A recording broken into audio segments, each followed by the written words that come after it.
تبارك الذي بيده الملك وهو على كل شيء قدير الذي خلق الموت والحياة ليبلوكم أيكم أحسن عملا وهو العزيز الغفور الذي خلق 7 سماوات طباقا ما ترى في خلق الرحمن من تفاوت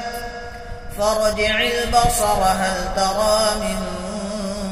فطور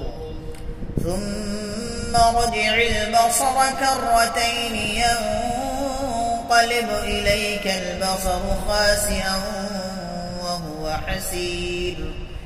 ولقد زينا السماء الدنيا بمصابيح وجعلناها رجوما للشياطين وأعتدنا لهم عذاب السعير وللذين كفروا بربهم عذاب جهنم وبئس المصير إذا ألقوا فيها سمعوا لها شهيقا وهي تفور تكاد تميز من الغيظ كلما ألقي فيها فوج سألهم خزنتها ألم يأتكم نذير قالوا بلى قد جاءنا نذير فكذبنا وقلنا ما نزل الله من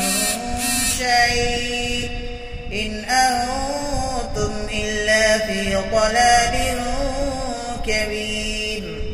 وقالوا لو كنا نسمع أو نعقل ما كنا في أصحاب السعير